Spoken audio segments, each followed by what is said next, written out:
Oi pessoal, tudo bem com vocês? No vídeo de hoje a gente vai dar continuidade ao assunto de termoquímica. Vamos falar um pouco sobre a variação de entalpia, tudo bem? Então vamos lá. Então pessoal, para a gente falar um pouco sobre a variação de entalpia, a gente primeiro tem que saber no que consiste a entalpia. Então eu coloquei esse enunciado aqui para vocês.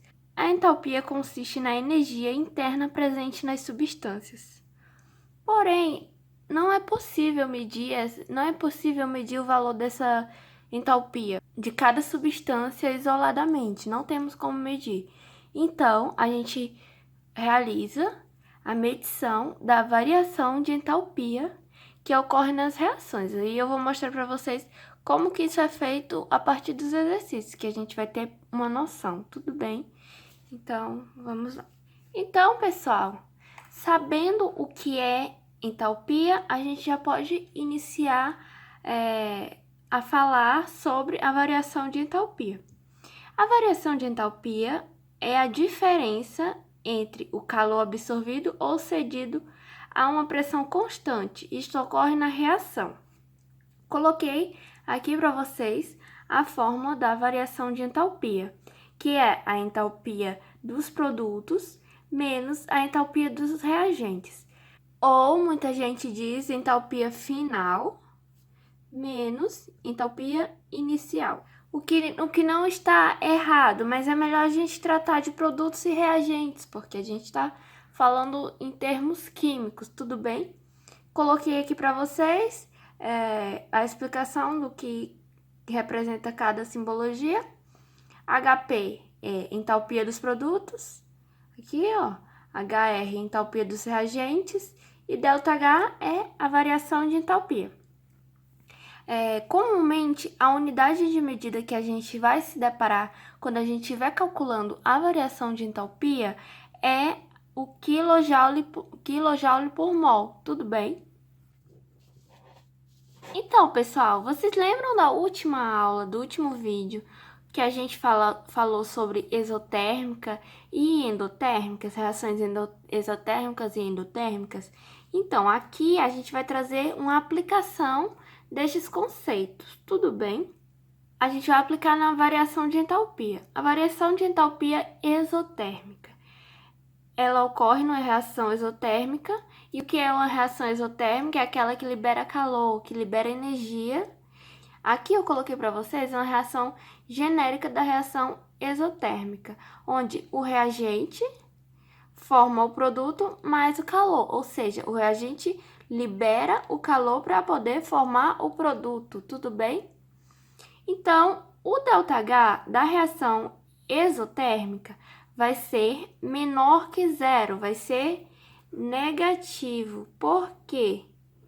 Porque ele está liberando.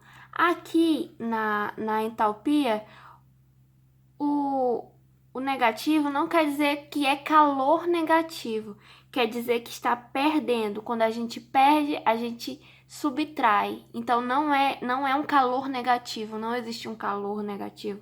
A gente não está tratando de temperatura negativa, a gente está tratando apenas da liberação de calor, liberação de energia, tudo bem? Aqui no gráfico que eu trouxe para vocês, vocês podem ver que aqui a entalpia dos reagentes é mais alta do que a entalpia dos produtos. Quando ocorre a reação, o que ocorre? A liberação de calor e a entalpia dos produtos vai ser menor. Aqui a gente vai ter o produto e o calor que foi liberado, como mostra aqui nessa reação genérica, tudo bem? Então, pessoal, agora vamos para a explicação da variação de entalpia endotérmica.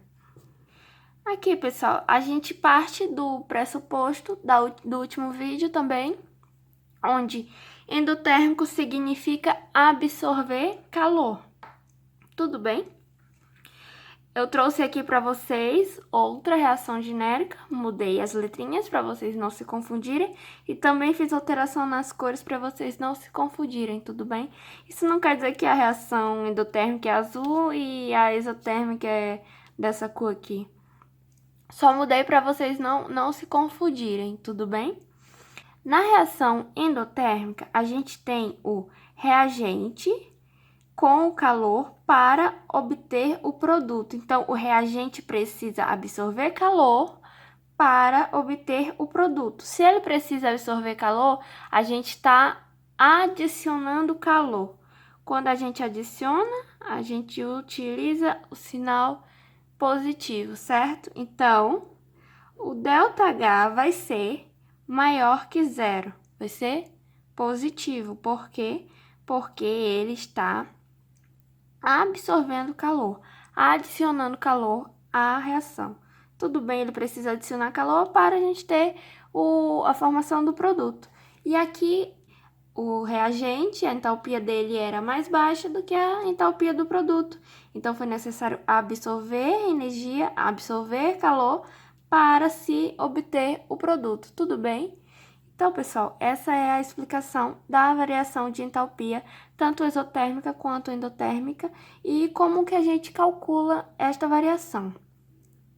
Vamos agora para um exercício para a gente poder saber como que se aplica estes conceitos, tudo bem? Então, pessoal, eu trouxe esse exercício aqui para vocês, onde a gente vai aprender como calcular a variação de entalpia, tudo bem?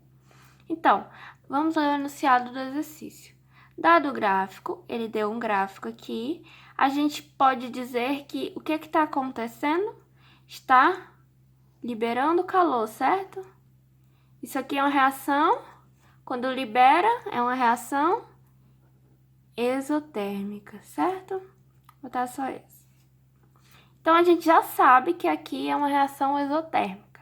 Se ele perguntar isso aqui na questão, a gente já tem a resposta. A gente vê aqui que ele não pergunta, mas os sinais são todos negativos, certo? Quando o sinal aqui é negativo, quer dizer que liberou calor, liberou energia. E quando libera, a reação é exotérmica. Então, vamos ver o que é que o exercício pede. Para uma reação genérica representada pela equação A formando B, qual será o valor da variação de entalpia do processo? Pessoal, como que a gente pode calcular a variação de entalpia? Nessa questão, a gente tem como calcular de duas formas. A gente pode apenas observar que aqui a entalpia dele era 200, 200 eles falaram a unidade, quilocaloria. A entalpia daqui era 200 quilocalorias e quando passou para os produtos, passou a ser 100 quilocalorias. Então, houve uma perda. Uma perda de quanto? Uma perda de 100, certo? Perdeu 100 quilocalorias. Então, só observando o gráfico, só fazendo a leitura do gráfico, a gente já teria a resposta, que seria a letra C, menos 100 quilocalorias, certo? Porque ele liberou 100 quilocalorias. Mas vamos tentar aplicar na fórmula para quando a gente não souber fazer a interpretação do gráfico, mas tiver os dados, a gente conseguir calcular direitinho, certo? Variação de entalpia é igual a entalpia do quê? Dos produtos menos a entalpia dos reagentes, ou entalpia final menos entalpia inicial. A variação de entalpia vai ser igual. Qual é a entalpia dos produtos? 100 ou 200? Quem são os produtos? Os produtos são o que formou. O reagente é o que reage para formar. E o que forma? Os produtos. Então, a entalpia dos produtos é 100. 100 menos a equação, né?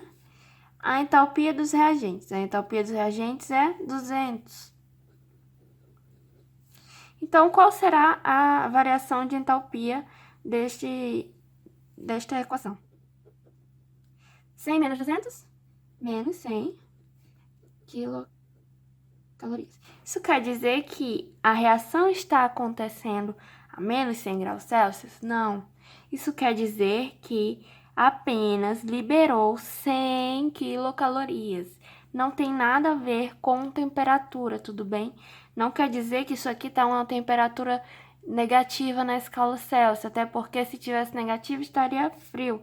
E a gente não tá falando nem de frio, nem de calor a gente tá falando, certo? Mas a gente não tá tratando de temperatura. A gente tá tratando de energia, de ceder ou receber o calor, certo? Então, mostrei para vocês duas formas de calcular a variação de entalpia. Observando o gráfico, fazendo a subtração ou aplicando diretamente na equação, certo? Vamos para a segunda questão. Então, pessoal, a segunda questão já nos trouxe uma equação para a gente já fazer alguns cálculos mais avançados. Então, vamos lá ler o enunciado. Qual será o calor absorvido na reação a seguir quando a quantidade de carbono for igual a 36 gramas? Quem é o carbono nessa reação? É o C, certo? Ele está em forma de grafite, mas ele continua sendo carbono.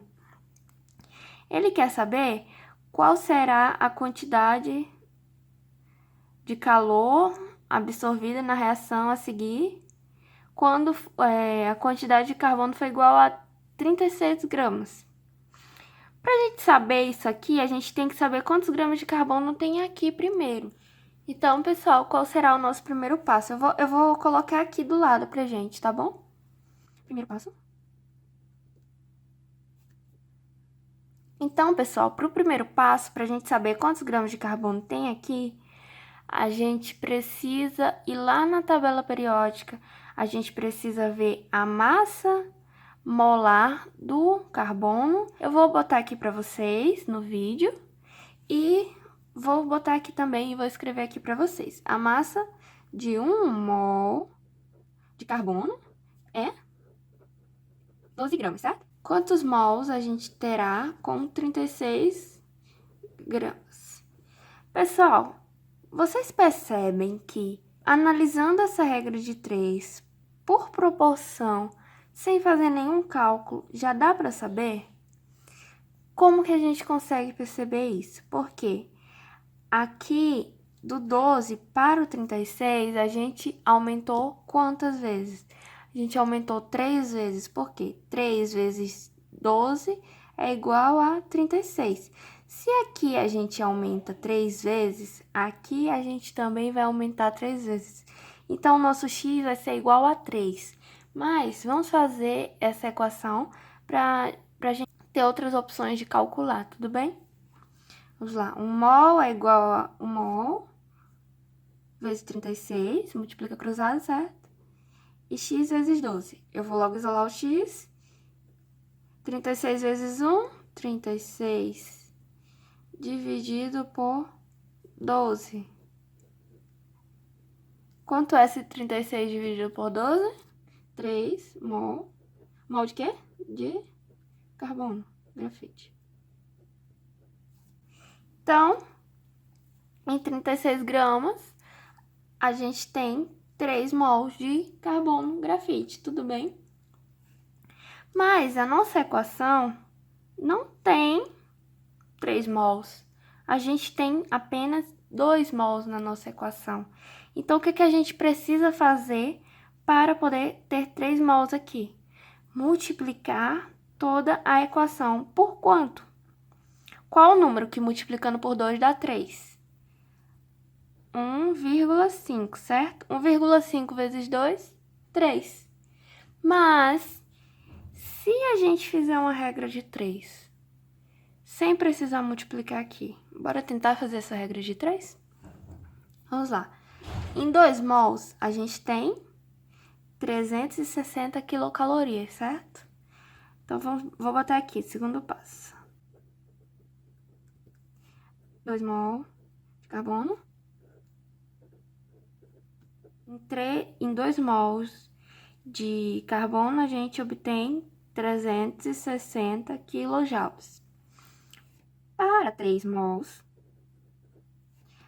a gente vai obter quanto? Então, mais uma vez, a gente multiplica cruzado, certo? X vezes 2, 2x, eu vou logo isolar o x, certo? x é igual a 3 vezes 360, dividido por 2, que a gente já isolou o x. Então, qual vai ser o resultado dessa equação? 540 kJ, certo? Mas e se a gente tivesse multiplicado isso aqui por 1,5? Se a gente tivesse multiplicado tudo por 1,5, inclusive isso aqui, qual seria o resultado? Vamos aqui fazer 360 multiplicado por 1,5. Pessoal, façam essa equação, façam essa multiplicação, e eu vou colocar aqui logo o resultado para vocês, certo? O resultado é 540 kJ. Se vocês fizerem essa multiplicação, vão ver que o resultado vai ser esse, vai ser o mesmo. Tanto a gente fazendo aqui pela regra de 3, quanto a gente fazendo aqui. Nesse caso, é bem mais simples, certo? Só que às vezes não tá muito na nossa cara. E a gente não pode perder muito tempo pensando, por quanto eu multiplicaria para dar tanto? Então é melhor a gente já jogar na regra de 3, porque ela já vai nos trazer nosso resultado, tudo bem? Então, pessoal, esse foi o vídeo de hoje sobre variação de entalpia. Nos próximos vídeos vamos continuar dando sequência ao assunto de termoquímica. Espero que vocês estejam compreendendo o conteúdo. E é isso, pessoal. Até o próximo vídeo. Tchau!